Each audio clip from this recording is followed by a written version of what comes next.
Hi, I'm Kristen Gross, licensed professional counselor in Mount Pleasant, South Carolina, and there is so much going on and so much stress and anxiety and fears that everyone is feeling that I felt like it was time to just have a little bit of a one-sided conversation, at least for the time being. I've got lots of notes here of things that clients have been saying to me, things I've been hearing, reading about. There's a lot going on, and a lot of what I'm hearing is mostly people feeling very out of control. There's so much that we're adjusting to, that we're trying to figure out. Obviously, we're working from home. We're trying to stay put. It's difficult. We feel restless. We're also dealing with a lot of fears. People are afraid of being hurt themselves or having their loved ones get sick. They're getting afraid of what will happen to us as a country or what will happen to our communities. There's some areas, obviously, that are very hard hit, and other areas that are still experiencing this, even if it's not as many as New York, let's say. So it's amazing how we're all kind of going through something that's both very individual and very communal. So I think my first kind of recommendation for people is to embrace the reality of the situation, that we do feel that sense of being out of control, and we are very aware of that currently at the moment. So rather than trying to avoid the reality of not being in control, my encouragement is to embrace it. The reality is that we've never had as much control as we thought we did. I think this pandemic has made us realize something that we conveniently don't think about, which is that we are not as in control of our lives and what happens to us as we think we are. And that's a really scary, unsettling reality to come to terms with. But I think if we can embrace the reality of it, we can start from a place of knowledge and truth, and that reality can be really helpful. Because the other thing to embrace is that there is a lot that you are in control of. You can decide how you handle this, how you approach it, how you respond. And part of that is doing exactly what we've been asked to do, which is to stay home. So by staying home, washing your hands, keeping your social distancing, keeping that 6 feet, being very careful about the exposures that you're having, that is a great way to embrace the control that you do have. You also have the ability to make the most of the situation. So embracing the reality of how hard it is really important, and embracing your ability to do something great with it. This is a really tough time for a lot of people, and it's when we need to depend on each other. So whether you're in the medical field and you're actually working a ton more, or you're in the restaurant industry and you've lost your job, this is a time when it's helpful to reach out and embrace the community that you have around you. So we're very thankful these days for technology and for the ability to connect with one another. So social media in that way can be really helpful. So that's a great thing to embrace, the ability to use Instagram or Facebook, and to even use our phones like FaceTime or Zoom or Skype, those kinds of video calls and ways to stay in touch. So embrace that element. And then again, on the balance side, be careful about the amount of information you're getting regarding this virus and people's fears and worries. So there's a balance of letting ourselves have community and connection, but sometimes Facebook and Google and news organizations can be really overwhelming. So it can be helpful to limit the amount of exposure you have to information related to this virus. Of course, things are changing all the time, and unfortunately, numbers are growing every day.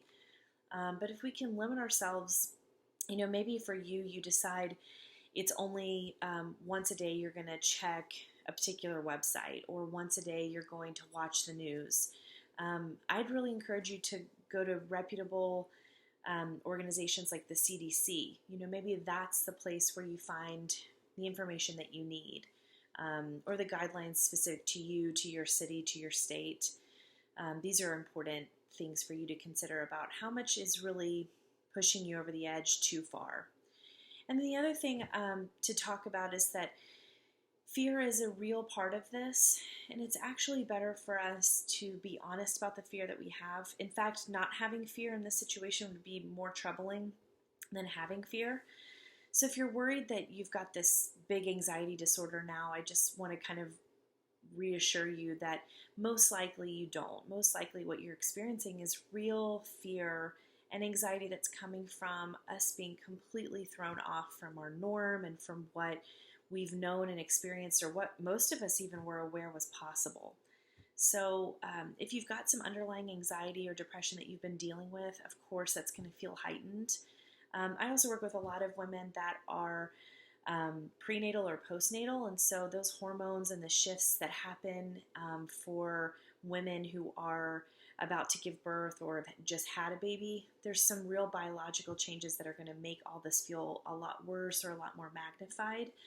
And so I have a lot of compassion for you as well. And really, whether you've had underlying conditions or not, therapy can be a tremendously helpful place to process what's happened, talk about where you're feeling out of control, embrace where you're feeling control, and kind of learn those limitations and those balances that work well for you.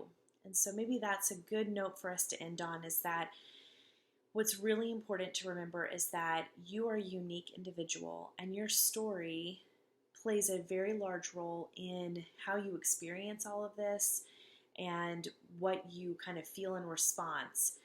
My specialty is what's called psychoanalytic therapy, and the whole concept is that our own unique story and our background impacts who we are and our unconscious, and there's a lot at play underneath the surface. So if you're finding yourself just having a really difficult time, wanting to move forward, maybe you were even having some of those thoughts and feelings before all of this and it's just gotten worse, it really might be the right time to consider having a counselor provide that space for you. And we're in unique times, so most counselors are working over video or by phone. We, as a group of counselors in the organizations that I'm part of, have really felt that this is the time when we want to be available. And many counselors are even having conversations with clients about reduced fees to make things more feasible for those who have lost their jobs or have had a reduce in pay. So if you're interested in therapy and you're worried about the financial part, or you're wondering how it will work with the situation that we're in, know that there are lots of options. And of course, if you're interested in working with me, I'd be happy to talk to you about what your needs are and see if I'm the right therapist for you. But regardless of where you are, maybe you already even have a therapist, lean on them and let them be that safe place for you. That's what we're here for, to help you process what's going on. And together as a community, we will get through this. It will not last forever. And I hope maybe that alone is really reassuring to know, yes, this is really difficult, but we will not do this forever. It's temporary. So take it one day at a time. Be really good and kind to yourself, depend on each other, and consider talking to a therapist to have that person that's in your corner there for you. If you have any questions or want to share any thoughts or concerns, please let me know. I'd be happy to respond. You can reach me at kristencounsels@gmail.com. My website is kristencounsels.com. And then, of course, through Facebook and Instagram, you can directly message me. I look forward to chatting with you, and I wish you all the best.